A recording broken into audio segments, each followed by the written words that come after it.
Hebreos capítulo 1, versículos del 1 al 3.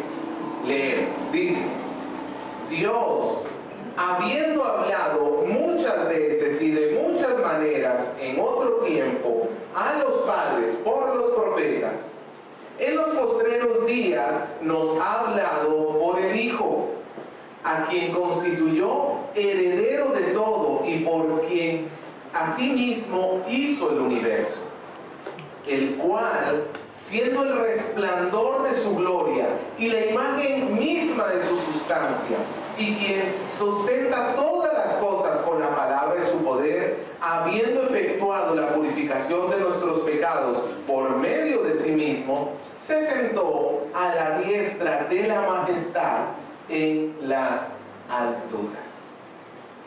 ¿Alguna vez has escuchado una pieza musical o una canción que no necesita introducción, sino que de frente te lleva como a lo mejor de la canción? Para darle una idea, quizás una canción muy conocida, la canción tema de Star Wars, de Guerra de las Galaxias, no tiene mucha introducción, que digamos. Comienza de frente, pam, pam, para, pam, pam. Y no voy a poner a tararearla toda, pero para que usted se recuerde. ¿Sabe? Cuando encontramos una canción así y que sin necesidad de una introducción nos arrastra, por decirlo así, con sus melodías a un momento cumbre en medio de la canción, podemos decir estamos delante de una excelente canción. Pues la carta a los Hebreos es parecida.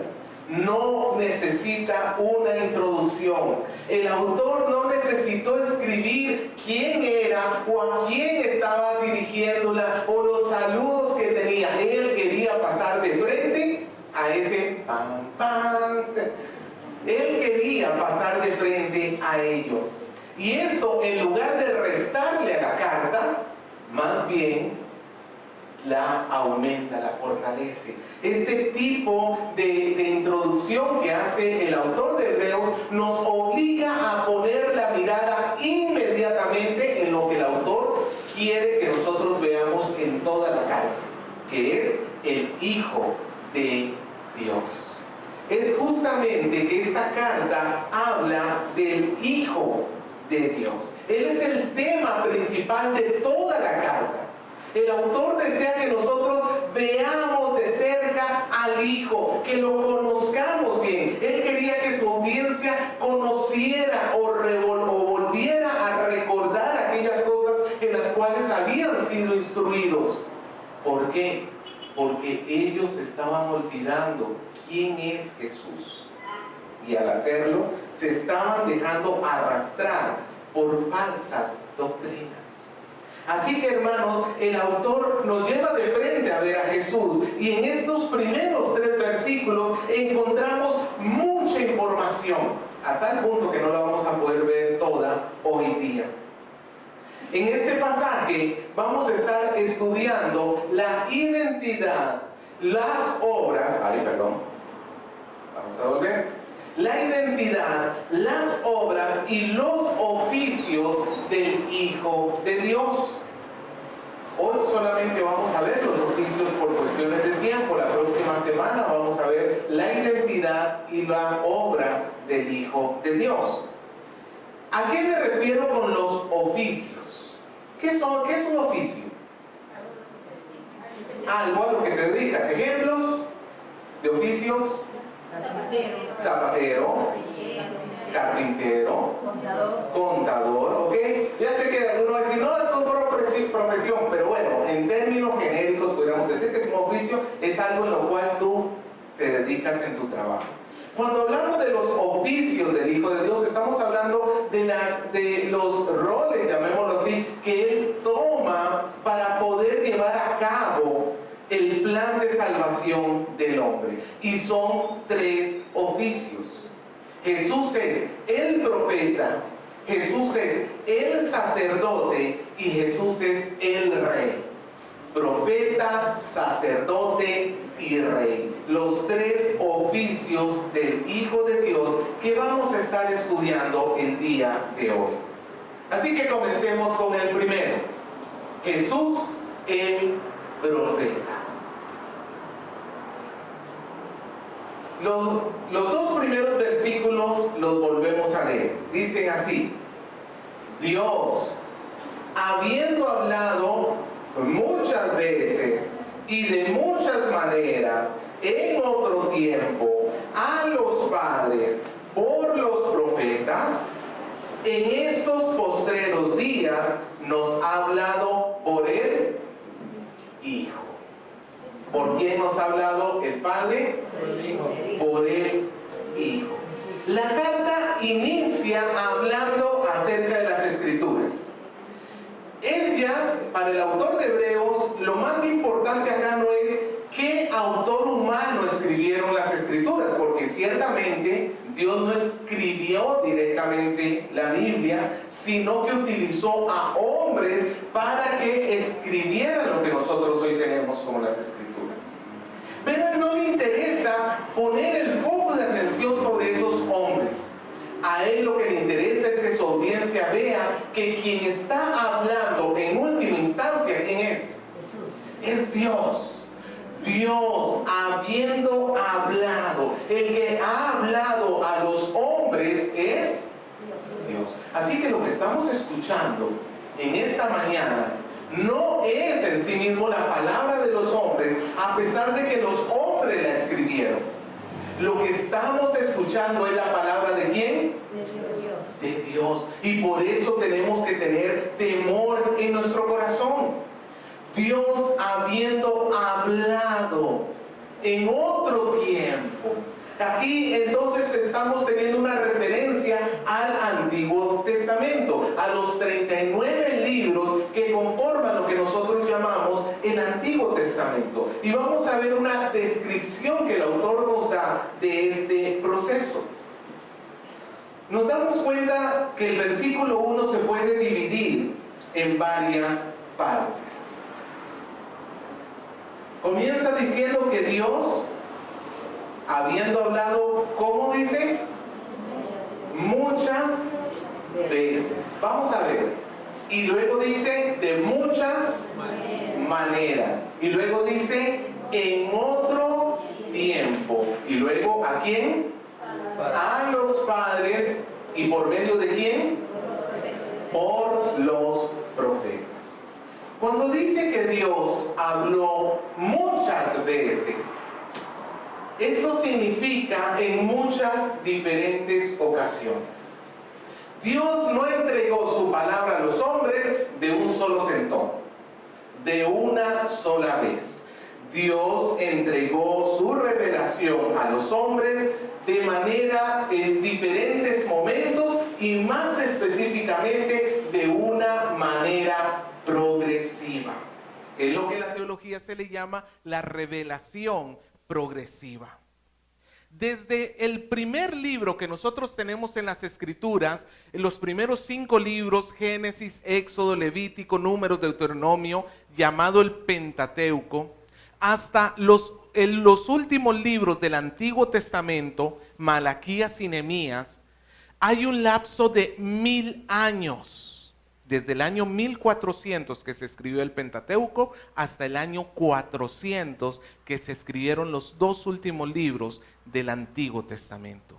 Son 1000 años de tiempo donde el Señor fue revelando poco a poco su plan.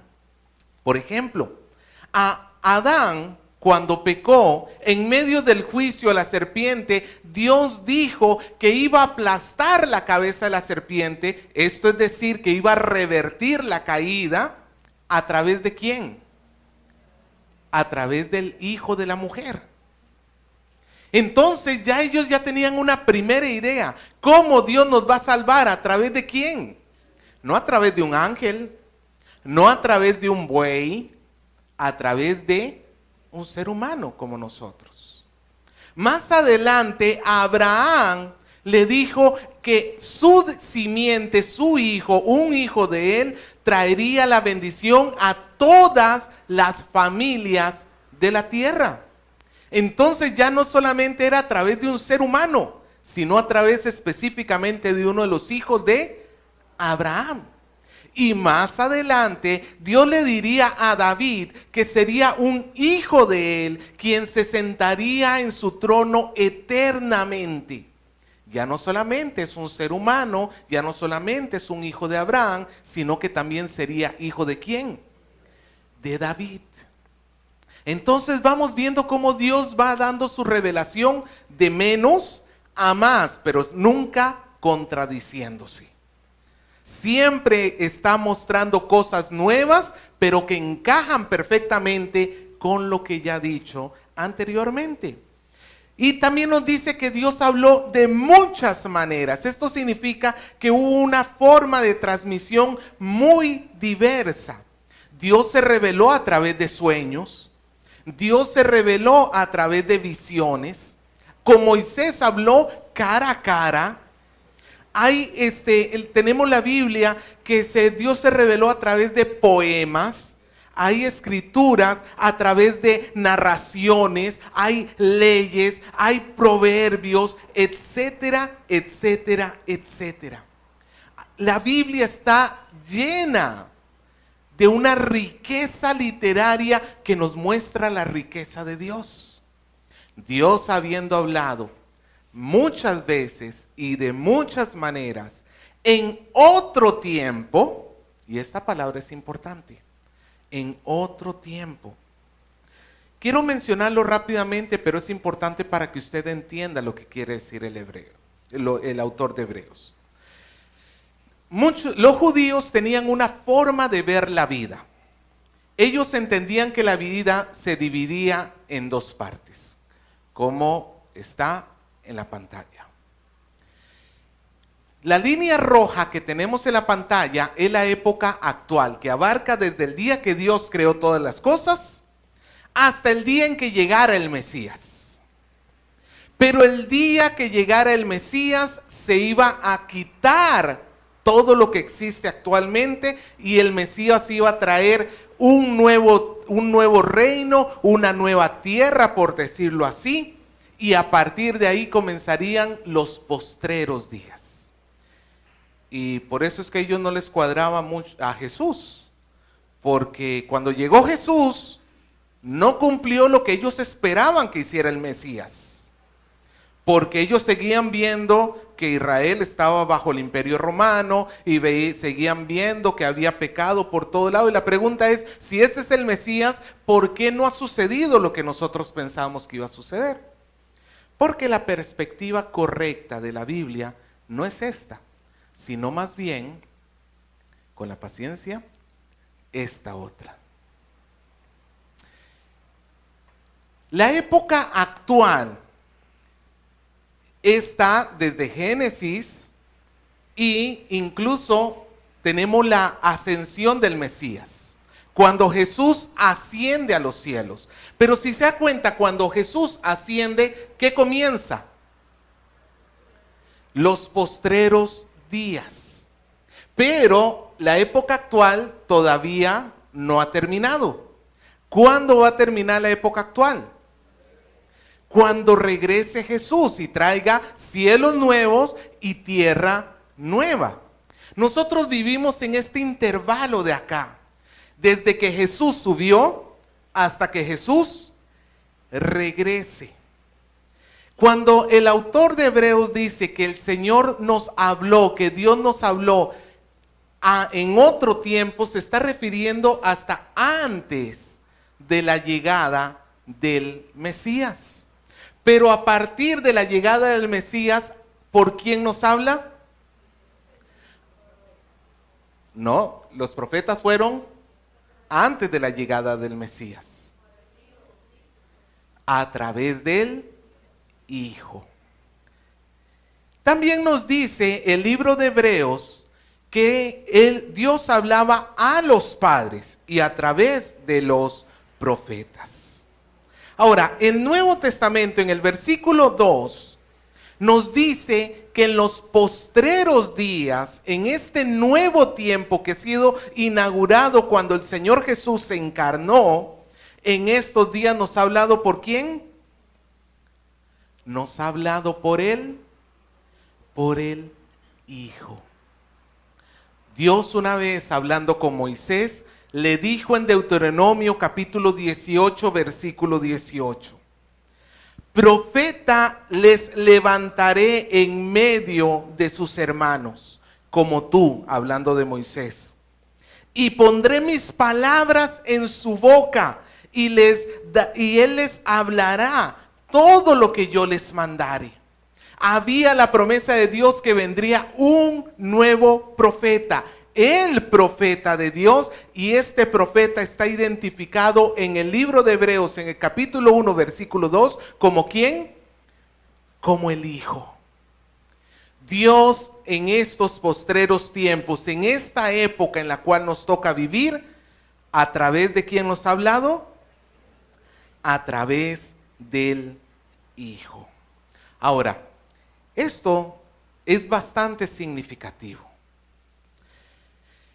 No es que Dios haya dicho una cosa en el Antiguo Testamento y ahora en el Nuevo Testamento tenemos otro tipo de mensaje. No. Lo que nos quiere decir es que todo lo que Dios habló en el Antiguo Testamento tiene su cumplimiento en el Hijo. La revelación máxima de Dios es el Hijo. Jesucristo, Él es, a final de cuentas, la revelación del Antiguo Testamento. Él dijo que todas las escrituras daban testimonio de Él.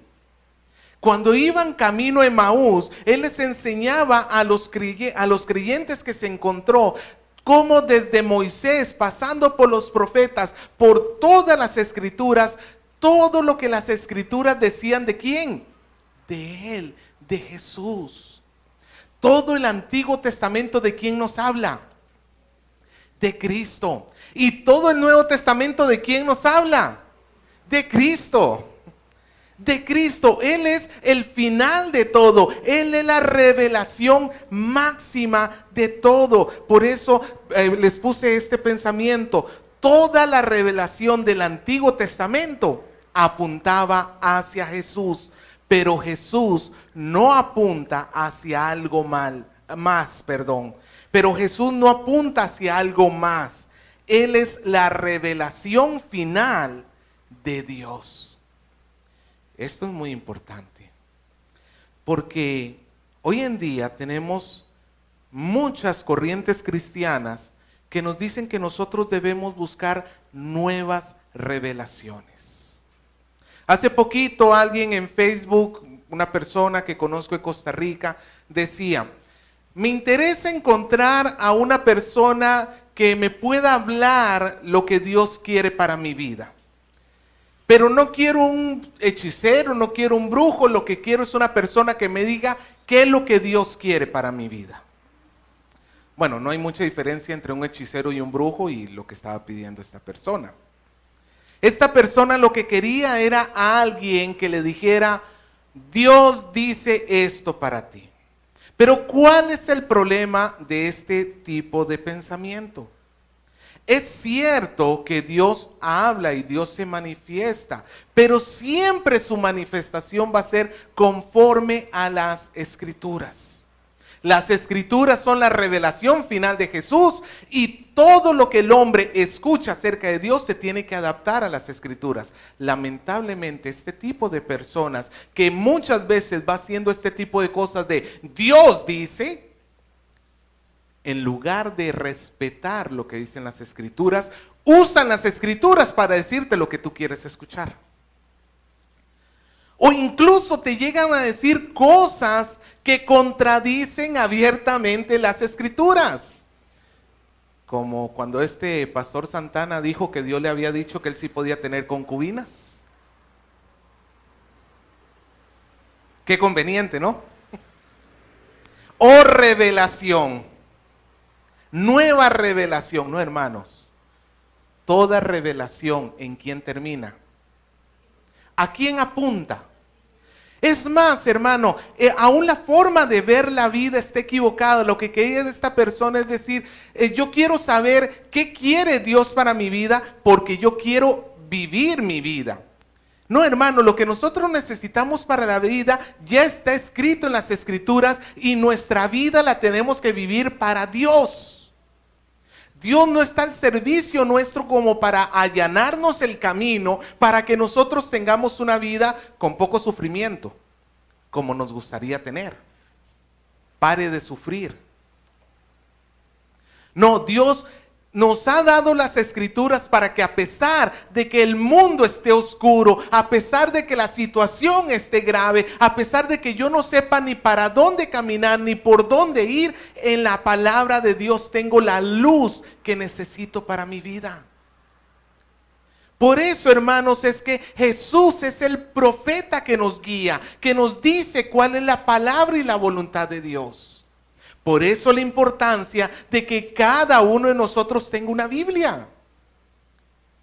Hermano, no me voy a cansar de repetirlo. No puede ser posible que vengamos a la iglesia sin Biblia. Y eso manifestaría una cosa, que posiblemente tampoco agarramos ni siquiera la Biblia entre semana. Porque a final de cuentas la palabra de Jesús no nos importa. A final de cuentas la palabra de Él no nos importa.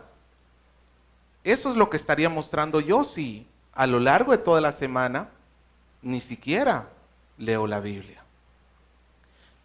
No, hermanos, recuerde que Él es el profeta.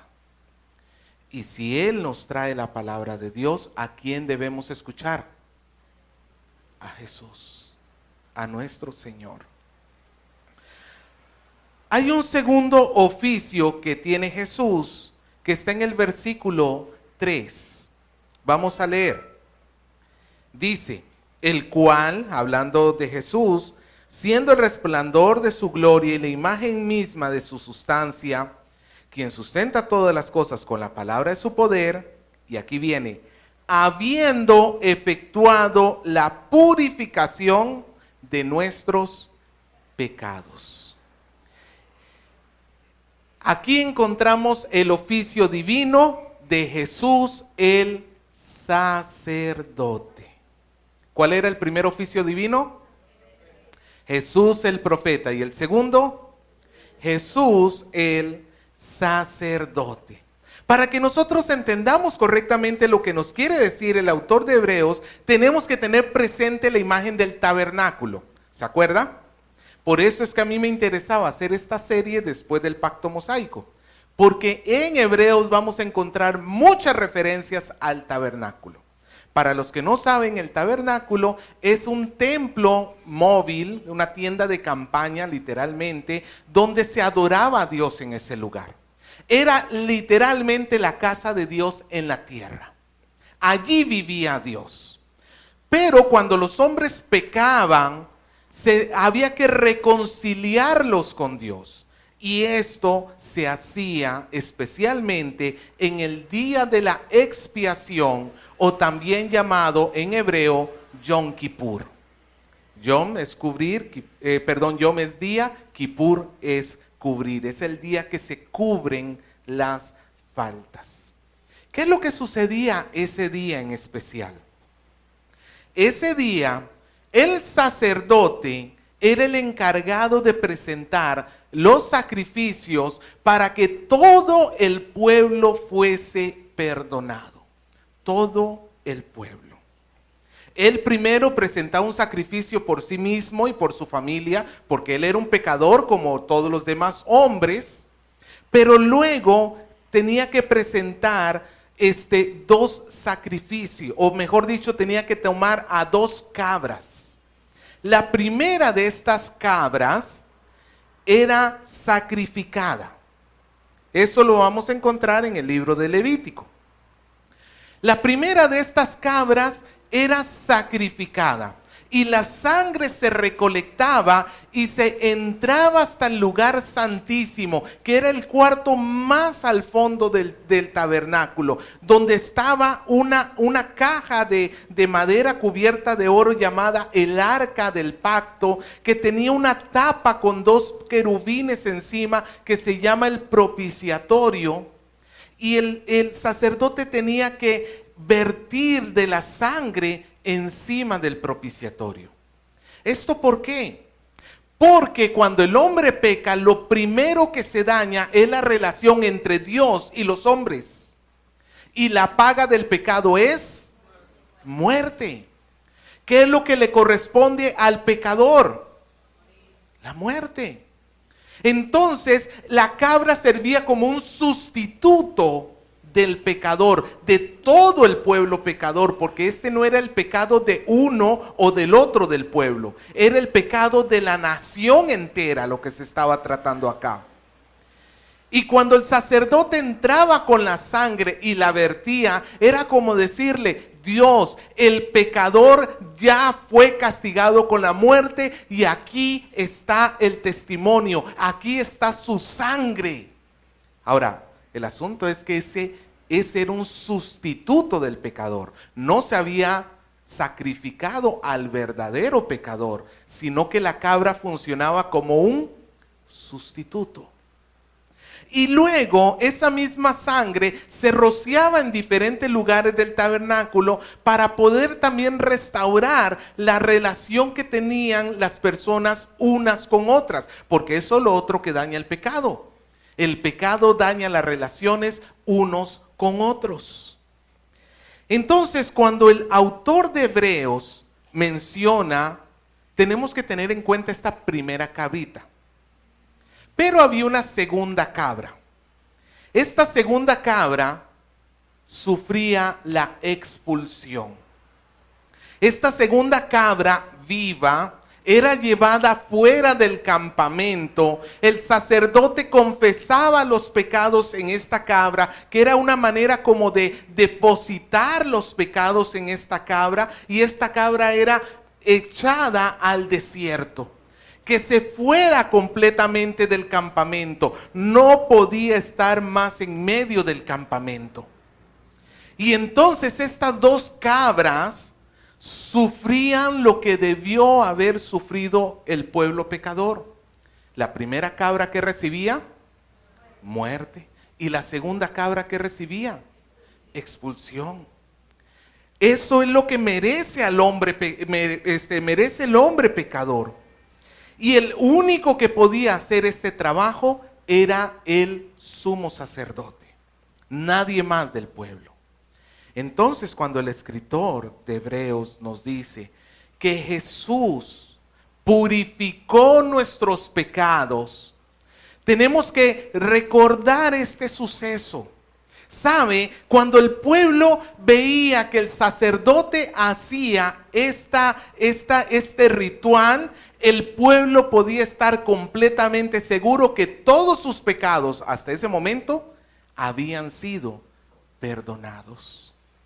Ellos podían tener la seguridad del perdón, por lo menos hasta esa primera parte.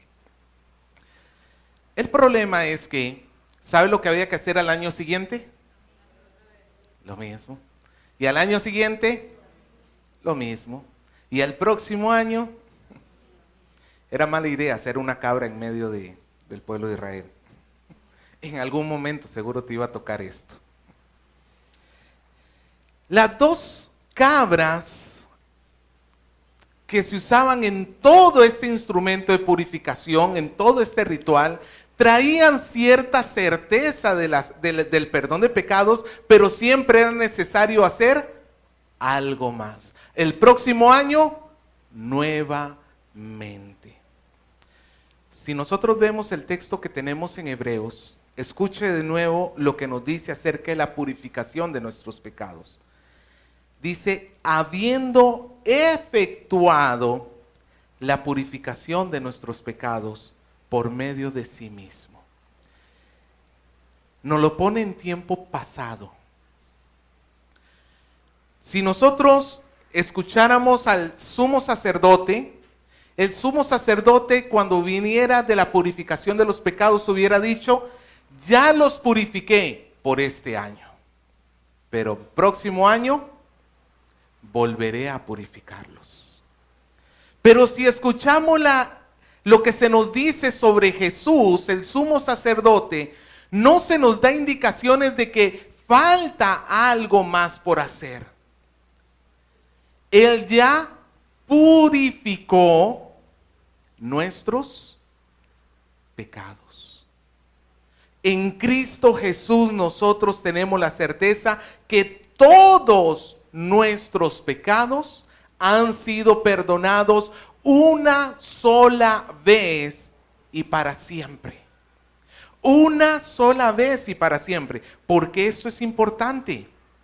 Porque aún en los círculos cristianos hay muchas supersticiones que corren a lo largo de las iglesias, donde hay que hacer ciertas cosas para alcanzar el perdón de los pecados.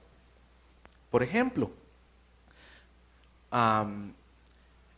en algún campamento cristiano, algún líder le dijo a su gente: todos tus pecados vamos a escribirlos en un papel. Y tú ahí vas, escribiendo todos tus pecados. Yo hice esto, yo mentí, yo robé, yo aquí, yo allá. Y ahora sí, toma ese papel, vamos a encender una fogata. Y vas a agarrar ese papel y lo vas a arrojar a la fogata. Y en el mismo momento en que ese papel caiga en el fuego, tus pecados están siendo perdonados. Eso suena muy bonito y hasta muy romántico. ¿Pero es bíblico? ¿Puede acaso un líder tomar el papel de sumo sacerdote y decir la forma como Dios va a perdonar tus pecados? No. ¿Puede acaso él decir que eso es lo correcto? No, de ninguna manera. ¿Cómo son perdonados nuestros pecados? En Cristo Jesús. Esto también sucede cuando, por ejemplo, pensamos y decimos: he pecado, no voy a la iglesia entonces.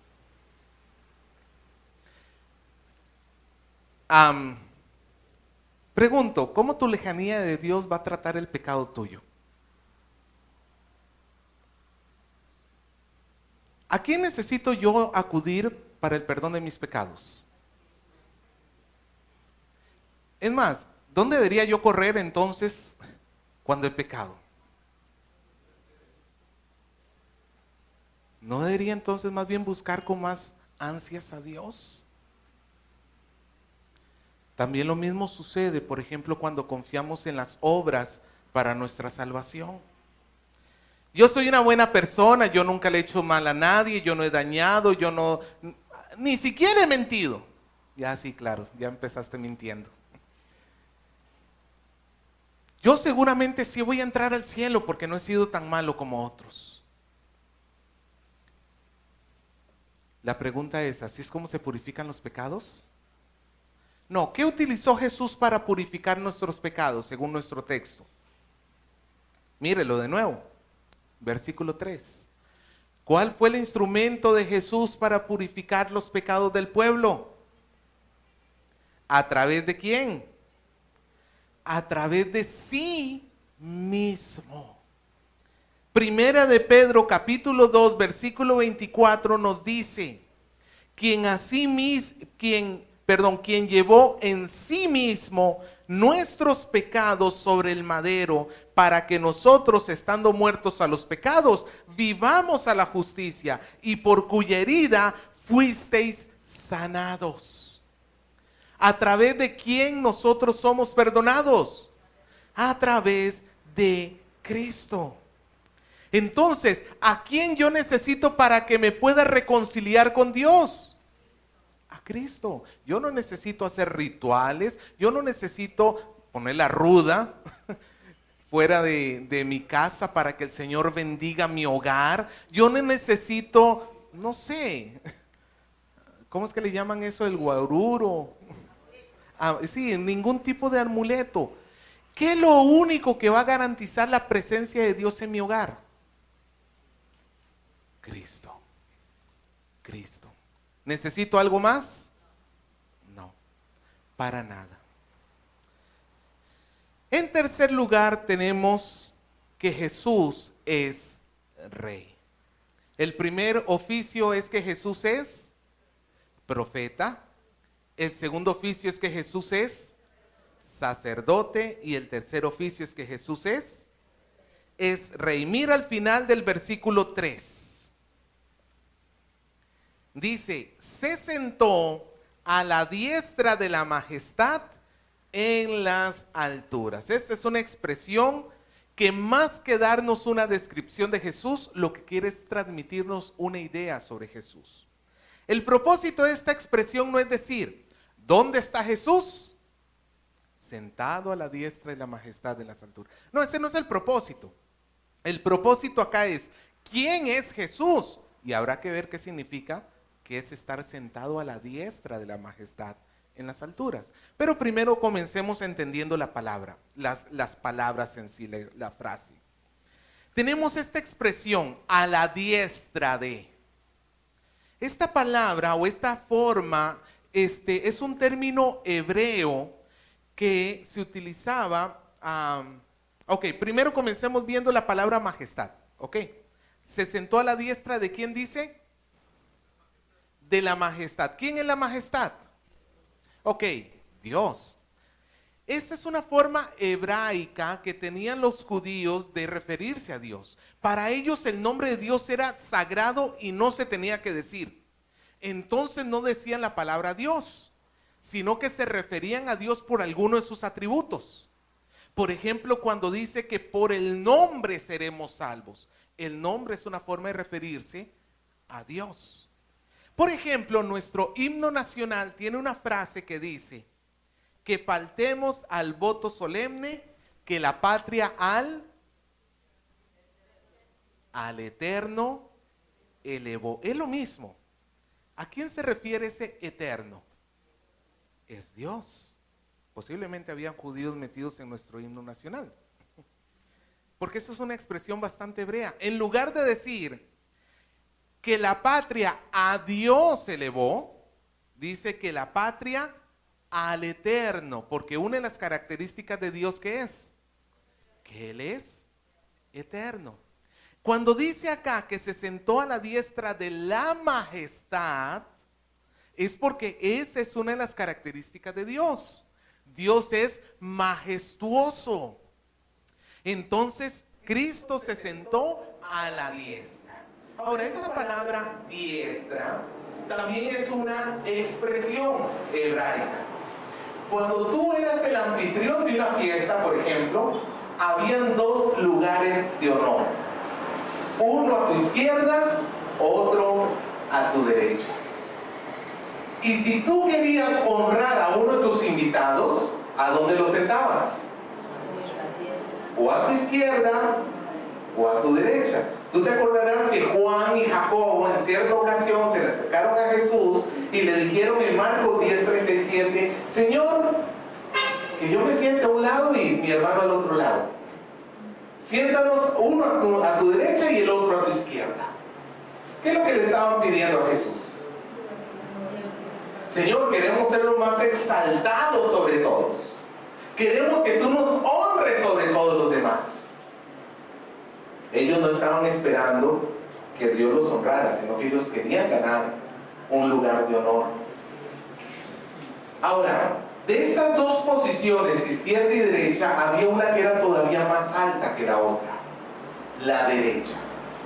Si tú querías darle el máximo honor a una persona, lo sentabas a la derecha. Cuando un rey quería exaltar a uno de sus súbditos por ejemplo, haber ganado una guerra, ¿sabe dónde lo sentaba? A la derecha. Estar sentado a la derecha del rey, hermano, creo que hasta ahorita cualquiera de nosotros se sentiría honrado de que lo inviten a comer a Palacio de Gobierno y que no te sienten allá al final de la fila, de la mesa, sino que imagínate que el mismo presidente te diga, ven, siéntate a mi costadito. ¿Qué es lo que quiere transmitir con eso? Respeto, confianza, importancia. Exactamente, que te está dando honores. Pues esta expresión entonces nos dice que ¿dónde está Jesús sentado? A la diestra. ¿Qué es lo que significa entonces esa expresión? Que Jesús que ha recibido el más alto de los honores. Cuando Jesús estuvo con sus discípulos después de la resurrección, les dijo: toda potestad me ha sido dada en el cielo Como en la tierra. y en la tierra. En Filipenses capítulo 2 versículo 6 se nos habla de Jesús y se nos dice que Él no estimó el ser igual a Dios como cosa que aferrarse, sino que se despojó de sí mismo, tomando forma de siervo y hecho semejante a los hombres. Estando en la condición de hombre, se humilló a sí mismo, haciéndose obediente hasta la muerte y muerte en la cruz. Y continúa diciendo: por lo cual Dios también lo exaltó hasta lo sumo y le dio un nombre que es sobre todo nombre, para que en el nombre de Jesús se doble toda rodilla de los que están en los cielos, en la tierra y debajo de la tierra, y toda lengua confiese que Jesucristo es el Señor, para la gloria de Dios Padre. Entonces, decir que Jesús está sentado a la diestra del Padre significa que Él es el Rey sobre todas las cosas.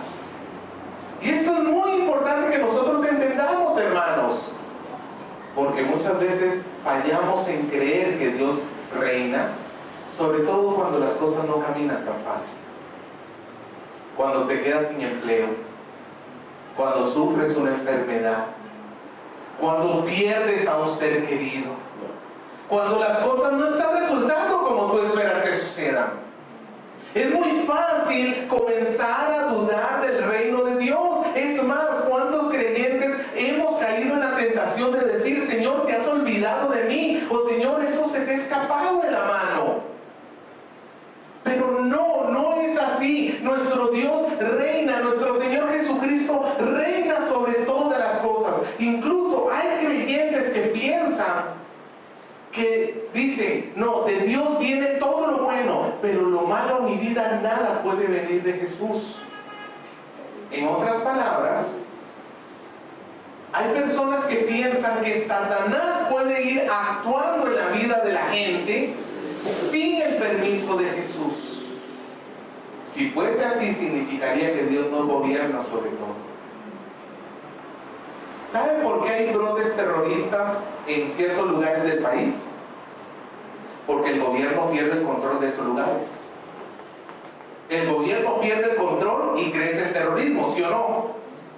Pues algunos piensan que es así. Cuando Satanás hace algo, cuando nos pone una tentación, cuando llega un momento difícil a la vida, seguro que a Dios se le ha salido la cuestión de las manos. No, nunca. Pero entonces, ¿por qué me llegan momentos difíciles? Amado hermano, la Biblia nos dice que el Señor tiene todo bajo un perfecto orden y todas las cosas ayudan para bien. Para los que aman a Cristo, todas las cosas les ayudan para bien. Todo lo que nosotros sufrimos en este mundo nos va a servir para madurar, para crecer, para ser más sensibles al dolor de los demás. La Biblia del diario vivir tiene este pensamiento que quise traérselo a usted y que me gustó muchísimo. Estoy bien acá. Dice así: además de acercar a las personas a Cristo, el sufrimiento puede ayudarlas a crecer en la fe. Dios utiliza el sufrimiento para hacer madurar a sus hijos y transformarlos en mejores cristianos. De hecho, deberíamos considerar al sufrimiento un dolor necesario que acompaña el crecimiento espiritual. En Romanos, Pablo indicó que el sufrimiento produce la resistencia, que a su vez produce el carácter cristiano. El sufrimiento, ¿para qué lo utiliza Dios entonces? Para hacerte más parecido a Cristo, para fortalecer tu carácter, para que tú puedas tener esperanza. Hermanos, ¿no es muchas veces en medio de los sufrimientos cuando más corremos a Dios? Y un autor decía: si yo cuando sufro oro más, ¿cómo puede ser entonces malo eso? ¿Cómo puede ser malo orar más? No, hermano, nosotros tenemos que ver el sufrimiento como lo que es un instrumento de Dios. El sufrimiento no son cosas que a Dios se le escapa de la mano, sino que Él las tiene todo bajo control. Y aun cuando sufrimos, el Señor reina sobre eso. Y a Dios gracias que hay promesa también de que Dios no nos pone una prueba más grande de la que podamos soportar. Si Dios no gobernara y se le escaparan las cosas de la mano, esa promesa sería imposible que se cumpliera siempre, siempre. En algún momento a Dios se le saldría algo de la mano. Solo un Dios en perfecto control de todo siempre puede asegurarnos que toda prueba está diseñada exactamente para lo que necesitas. Ahora, en esta escena que tenemos de Jesús sentándose a la diestra del Padre, a los hebreos les debió haber llamado algo en la cabeza, una reflexión. Ellos estaban acostumbrados que en el Antiguo Testamento hay alguien sentado en el trono. ¿Quién es? Dios. Y muchas veces se presenta que delante del trono de Dios hay ciertos seres delante de él. ¿Quiénes son? Los ángeles, ¿cierto? Es más, en Job capítulo 1, versículo 6 nos dice así: un día vinieron a presentarse delante de Jehová los hijos de Dios, hablando de criaturas de Dios hechas por él, entre los cuales vino también Satanás. Satanás, en cierto sentido, se le llama acá hijo de Dios. ¿En qué sentido? En que es una criatura, es una creación. Un pájaro es un hijo de Dios en el sentido de que también es creado por Dios. Satanás no salió de la nada, dicho sea de paso. Fue creado por Dios. Pero bueno, la idea es un rey sentado en su trono y una corte delante de él. Y esta corte está conformada por ¿quiénes? Por los ángeles. Esto ya va preparando el terreno el autor de Hebreos, porque inmediatamente después de este momento va a comparar a Jesús ¿con quiénes? Con los ángeles. Y el argumento del autor de Hebreos es: a ningún ángel Dios le dijo jamás, siéntate a mi derecha. El único que está sentado a la diestra del Padre, ¿quién es? Es Jesús. En otras palabras, Jesús es superior a todos los ángeles. Que eso ya va a preparar el argumento para lo que continúa. Pero amado hermano, si Jesús es el Rey, ¿qué deberíamos hacer nosotros en medio de nuestras crisis? ¿No deberíamos confiar en que Él gobierna? ¿Sabe por qué tomamos decisiones apresuradas y aún desobedecemos a la palabra de Dios? Porque no creemos, a final de cuentas, en ese momento no estamos creyendo que Él tiene control de todo. En ese momento estamos siendo débiles y pensamos que nosotros tenemos que salvarnos a nosotros mismos. No, dice la palabra que Jesús, cuando sufrió, ¿sabe lo que hizo? Encomendó su vida a aquel que lo podía guardar. Nosotros cuando sufrimos, ¿a quién nos tenemos que encomendar? A tu propia sabiduría. Es que mi mamá hacía así, mi papá resolvía así los problemas. No, ¿a quién te tienes que encomendar? Al Señor. En estos breves versículos hemos visto 3 oficios divinos. Jesús es profeta, Jesús es sacerdote y Jesús es el Rey. La pregunta es, si Él es profeta de Dios, el profeta de Dios, ¿estoy yo escuchando su palabra? Si Él es el sacerdote de Dios, ¿estoy yo confiándole mi salvación? Si Él es el Rey de Dios, ¿estoy yo sometido a su voluntad? Estos temas de profeta, sacerdote y rey van a continuar a lo largo de toda la epístola. Son muy importantes. Pero por hoy, hermanos, veamos a Cristo. Veamos a Cristo como el profeta, sacerdote y rey de Dios. Veamos a Cristo como todo lo que nosotros necesitamos. Él es a quien tú tienes que escuchar. Abre tu Biblia todos los días y léela. Él es quien te va a reconciliar con Dios. Ora y busca su rostro todos los días. Él es quien está gobernando todo en este universo. Confía en lo que Él hace. Obedece sus mandamientos y confía en Él, que Él va a hacer lo que es mejor para tu vida. Él es sacerdote, profeta, rey. Y nosotros tenemos el privilegio de poderle conocer. No vivas como si no le conocieras. Y si tú no le has conocido hoy es día de volver a ver a Cristo. Hoy es día de pedirle perdón al Señor por tus pecados, pedirle perdón al Señor por las cosas que tú has hecho y que te has rebelado en contra de Él. Venir a Él porque solo Él puede darte el perdón que necesitas. Solamente tú puedes correr a Cristo. Y Él ha permitido que tú vengas en esta mañana a este lugar justamente por eso, para que tú escuches su palabra y puedas pedirle perdón por tus pecados. Él es el que nos reconcilia con el Padre.